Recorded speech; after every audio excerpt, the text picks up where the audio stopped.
Bonjour et bienvenue à toutes et à tous. Vous êtes sur la chaîne de l'étudiant en droit. Nous sommes heureux de vous retrouver après un moment d'arrêt dû à des questions de vie privée. Aujourd'hui nous allons parler de droit. La vidéo est relative aux droits fondamentaux. Nous essaierons de les définir. Après cela, présenterons les textes qui les encadrent, l'apport des juges et la liste de quelques droits fondamentaux.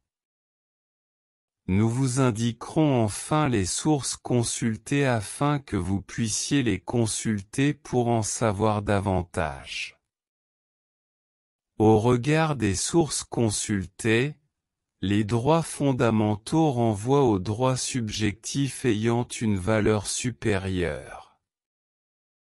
Toute atteinte des pouvoirs publics doit être justifiée selon l'intérêt général et proportionnée au but poursuivi. De même, les individus titulaires de ces droits doivent les exercer dans le respect des lois en vigueur. Selon nos auteurs, les droits fondamentaux expriment en effet un ensemble de valeurs et constituent des sortes de métaconcepts qui sont attachés à l'homme, à son être même. Les droits fondamentaux sont aussi qualifiés par nos auteurs de libertés fondamentales. Faut-il dire droits fondamentaux ou libertés fondamentales ? La question mérite d'être posée à notre sens.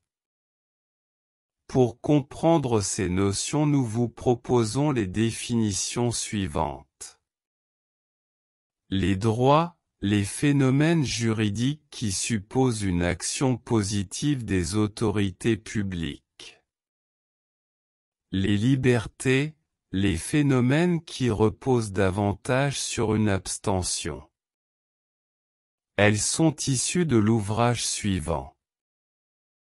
Les grands textes de liberté et droits fondamentaux, sous la direction de David Soldini, 7e édition, Dalloz, 2022.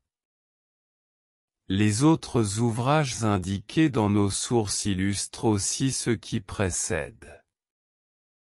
Tous les droits fondamentaux sont consacrés par des textes de droit.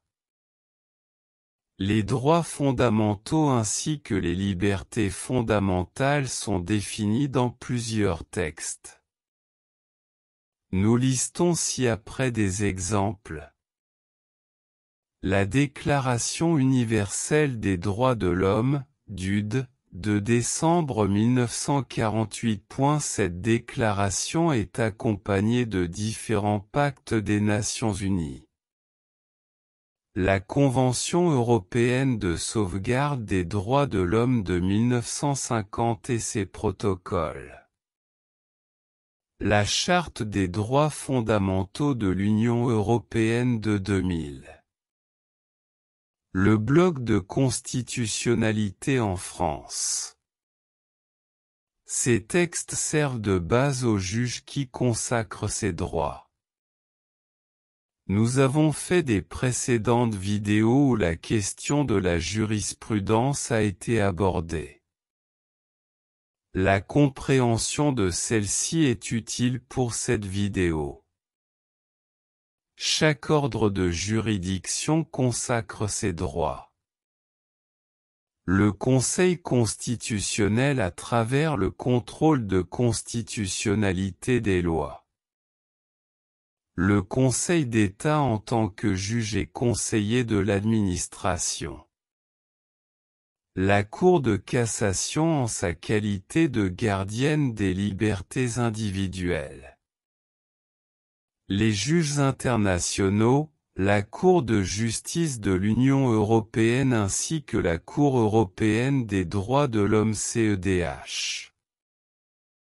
Le premier protège la Charte des droits fondamentaux et le second la Convention de sauvegarde des droits de l'homme et des libertés fondamentales, dite Convention EDH.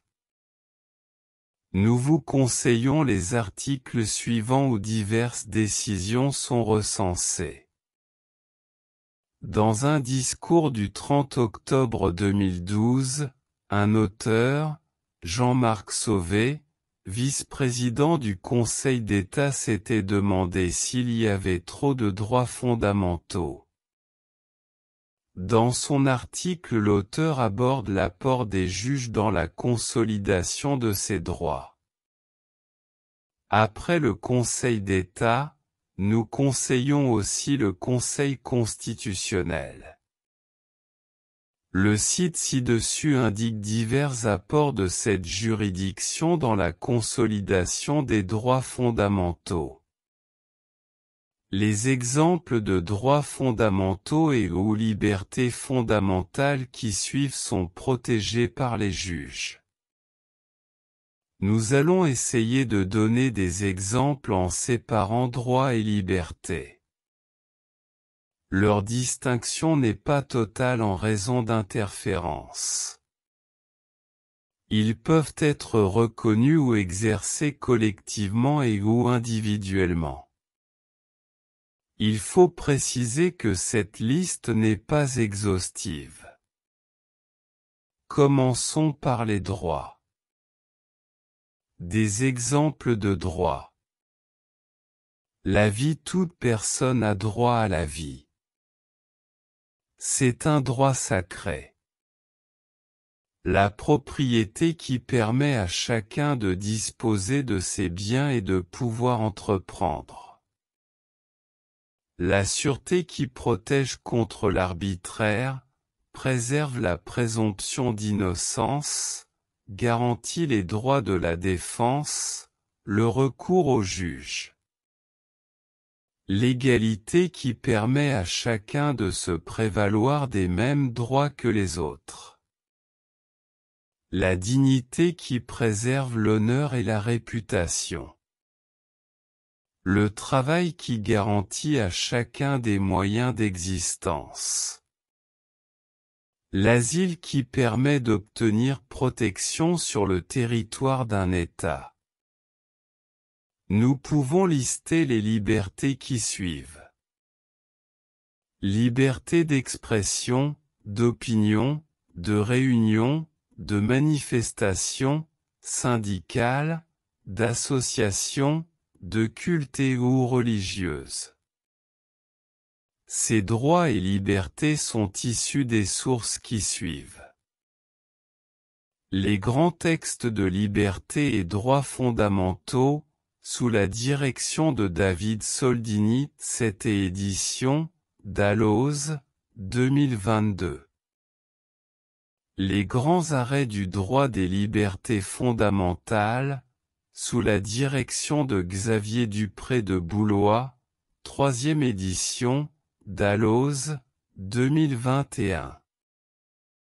Vanessa Barbet, L'essentiel du droit des libertés fondamentales, 10e édition, 2019 à 2020. Vocabulaire juridique, Gérard Cornu, PUF, 2020. Vie publique, liberté et droits fondamentaux. Y a-t-il trop de droits fondamentaux ? Sur le site officiel du Conseil d'État. Chronique de droits fondamentaux et libertés publiques sur le site officiel du Conseil constitutionnel.